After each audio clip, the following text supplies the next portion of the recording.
right, let's go to the Toms River Volkswagen Sports Hotline and welcome into the locker room former Phillies pitcher Tommy Greene. Good morning, T. Greene. Hey, pal. How you doing? Hey, I had your good buddy Milt Thompson on with us yesterday.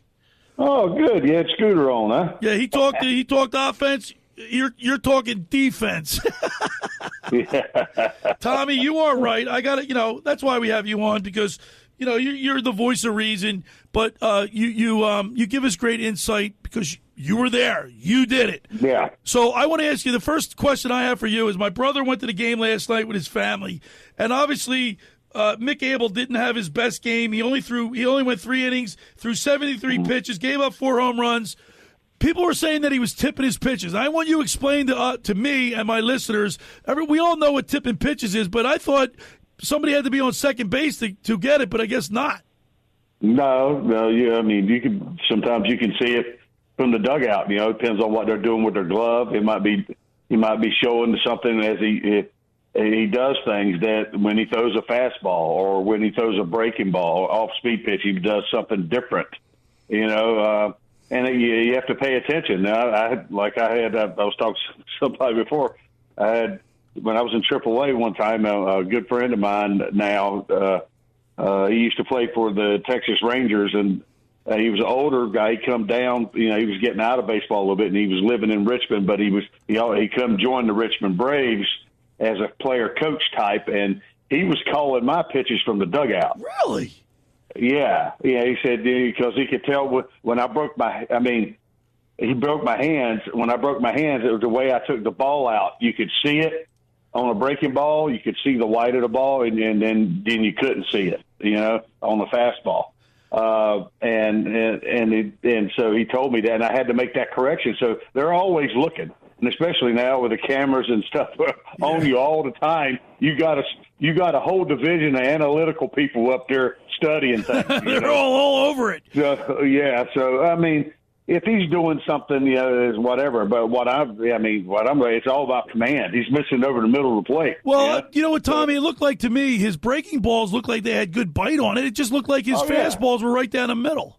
Yeah, it's just his command of his fastball right now. It's not good, and now you're getting the full gist of when the weather starts getting hot and warm in Citizens Bank Park, what the ball does. It's going to fly, dude.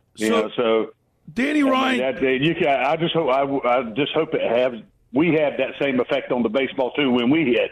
We need to hit more home runs, at times, So Tommy, we're streaming live on the X platform and the YouTube channel, and Danny Ryan just posted a video, and it shows Nemo putting his whisper signal up to his mouth, but you can see they put side by side of Mick Abel when he throws a curveball and when he throws a fastball, and when he was throwing his curveball, his glove was a little higher, a little bit lower, a little bit lower. Fastball was higher. Yeah, the fastball was higher in his glove, and his glove was.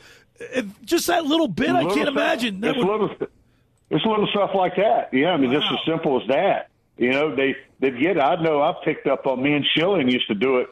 Because I pitch once every 5th day. Me and Schilling does. So the other 4 days, we're watching the best in the business pitch. Right. So and we're always trying. We're looking. We were always trying to figure something out on Maddox if he was doing, because the guys would come in and say he's got to be doing something with the ball or something. To make it move like that, and me and Schilling would watch him. We'd go back and like for the previous inning we go back and get a tape that was just cut and put it in and start and rewind it and do it and try to look and we could never figure him out. But there's some other pitchers, I remember going up to Dutch and Head and them. I said, hey, I got his pitches. Do you want to know? Right, and then they say no, we're good. So and then and sometimes they said they would. Not this day, but I've had instances where guys said, hey, I'd like to know if I did pick up on something. Something small. I said just look at it and see if you notice it yourself. Well, if you look at this picture, right, Danny, it's ever so slight. I mean, it might be like a half an inch to an inch where he raises the glove more, higher on his torso, higher towards his neck area, and that could be, the telltale giveaway for these batters. Could not speak there for a second because they study his scouting report all the time with his pitches and everything. I mean, one small slight thing they could notice it immediately. And Tommy, but it's a huge thing. I mean, I know I used to do things instead of setting the pitch in your glove every time. Some people like to set the pitch. So if you got to vary, your curveball grip, a fastball grip, a changeup grip. Because sometimes your gloves, when you go for changeup grips, it can flare a little bit. Your glove can. It moves, and I mean they can pick up on stuff like that. So sometimes I'd be wanting to throw a fastball, but I'd be holding the changeup grip.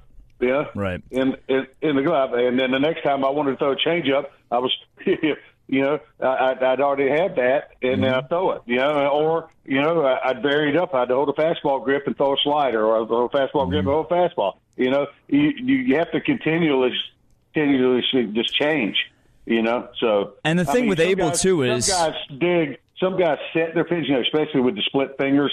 Now you got the guys that throw a lot of spiked curveballs and stuff like that. So that's a huge thing. Sometimes, you don't want to tip it, so they know it's coming. And the thing with Abel, too, is he attacks the zone so much, he's not afraid to challenge guys. So if he's tipping or giving something away in any way, shape, or form, these hitters are going to capitalize, and you saw it with back-to-back-to-back. Well, I was watching it with a friend of mine. Matter of fact, I'm going to give Dick Yingling a plug last night. One of his friend, Tommy Janad, who I deal with, with Yingling. I do some stuff with them for Flight Beer. But we were watching the game, and I said, and he was giving up the home runs like that. I said, you know what, he might throw too many strikes at times. Right. Yeah. Yeah, you've talked about that there's before. Something to be said. Something to be said about effectively wild a little bit. I mean, because that was one of the nicks on me back in the day. I had some guys tell me, some pretty prominent guys said, we just didn't quite know where you were throwing. I said, and that's exactly what I want you to think. Because sometimes it's because when I come in, I wasn't trying to just hit the corner coming in. I wanted to come in. Right. You know what I mean? That type of thing, and that had to get some attention. That way, then you can. Then you rotate down and away. You spot up, or you make that pitch down and away with your slider or fastball down and away, and it's like, God, how's he doing this and being able to do that? Yeah. I mean, sometimes you got to go out there. When you let it go, and then sometimes but you got to let it go to the area where you got to miss in a good area, not miss in a bad area. And I think that's what's happening to him a little bit. Every Sunday throughout the baseball season, we go on the mound with former Phillies pitcher Tommy Greene, brought to you by Blitz's Market. And if you look at their lineup, the big four for the Mets, Lindor, Nemo, Soto, and Alfonso, collectively had 10 hits. So their big four really came through for them last night. Well, I tell you what, they got it done. I mean, that ball was right. I thought I was going to see when they showed the baseball the word Titleist on it. So seriously. I mean, it was the way they were swinging. Every ball was flying out of there. I mean, you got to tip your hat sometimes, man. They took advantage of balls over the plate. Yeah, and then we ended up scoring 4 runs, and we had a chance to win. 4 runs gives you a chance to win. Yeah, right. But you got to have a good pitching. You got to have a good pitching performance behind you. All right, Tommy. Tommy, tonight we got Luzardo 6-3 with a 4.41 ERA against Peterson. Yeah. He's 5-2 with a 2.60 ERA. Of course, the game is tonight. It's on Sunday Night Baseball. We got it right here on 97.3 ESPN. Yeah. Give us a little preview of what you think Luzardo's going to look like tonight. Well, I mean, TK, I wish I had that crystal ball, dude. I mean, obviously he's been a little back and forth lately, but obviously the ability is there. And he's probably been a little guilty of sort of the same thing with Abel. They might have got his pitches. He might have been tipping, but if you start missing out over the plate, no matter when you're not tipping, and not making your quality pitches, in certain situations you can get hurt, and that's what happened to him. So if he locks in and gets going good, he could have one of those outings like he did, 2 outings ago, where he punches out 10 and don't give up a couple of hits or so, and that's exactly what we need. Sunday night, because it'd be great walking out of this series with the Mets with a 2-1 and winning the series. So that's a Tom, huge thing. you know how crazy I was getting earlier on. You were telling me not to jump off the steel pier, and it's June 22nd, and we're tied with the Mets. And this is without Bryce Harper. I know. I told you, man. You're quick.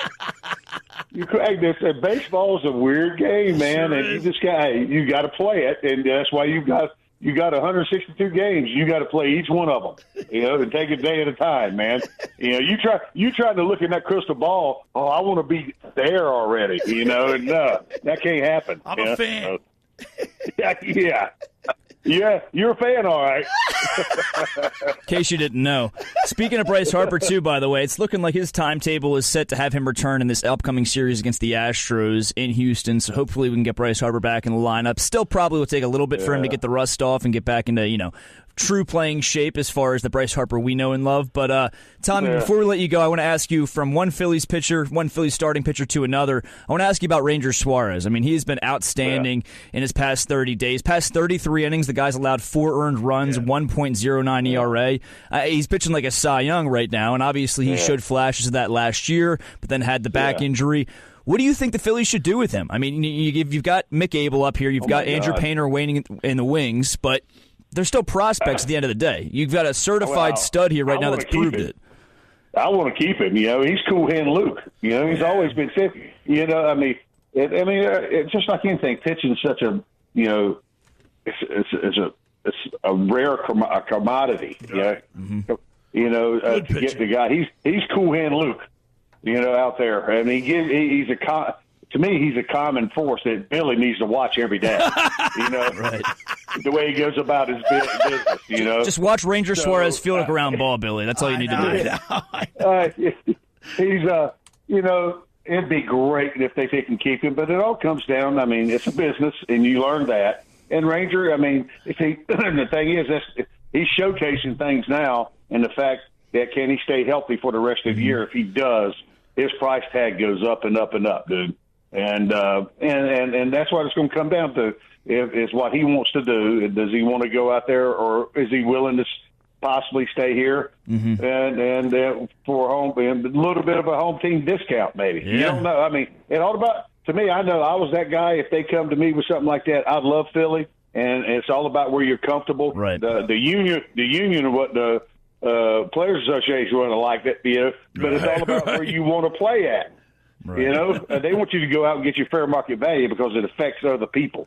So, and I get it, but I would love to have Ranger. I hope he stays healthy. Yeah. He keeps on this good roll, because you go through these times where there's different guys going to take effect. Abel sort of struggling right now. He might find that click for the next 3, 4, 5 outings. He might lock in, and start locating better, and he gets on a run. You got different guys that get hot at different times, and that's the key about it. As long as you got 3 of your guys rolling pretty good, giving you a chance to win, and you're winning 3 out of the 5 games you're playing every week, through the rotation, that's pretty good.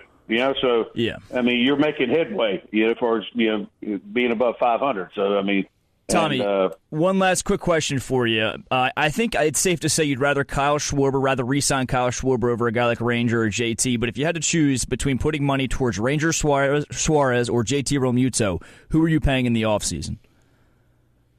Oh my God. I'm going pitching all the way. Who didn't know that? I mean, it's a good question, because they both make up a big part of things. You got a pitcher catcher that that knows the different things, but it comes down to me, this game's around pitching. I mean, you got a guy like that that's trending in the right direction and been showing what his worth, and the key to it, sustainability. Can he stay healthy? He hasn't had any arm problems. He's had some back issues. How's that doing? And only they know, so how he's doing physically. So I mean, it's going to be an interesting question, as far as they got to answer. All right, Tommy Greene, as always, we appreciate you. We love your insight, and we thank you, and have a great rest of your weekend. Let's go Phillies tonight, Sunday Night Baseball, right here on 97.3 ESPN. Thanks, Tommy. You got it, guys. There he is, Tommy Greene. On the Mound is brought to you by Blitz's Market of Ocean City, located at 21st and Asbury Avenue. Try their famous breakfast sandwiches, hoagies, gourmet burgers, and vegetarian options. Online ordering is available at blitzesmarkets.com or give them a call at 609-399-9983. Start your day off with Blitz's freshly squeezed orange juice. Mention the locker room and get $1 off their 12 ounces of liquid sunshine.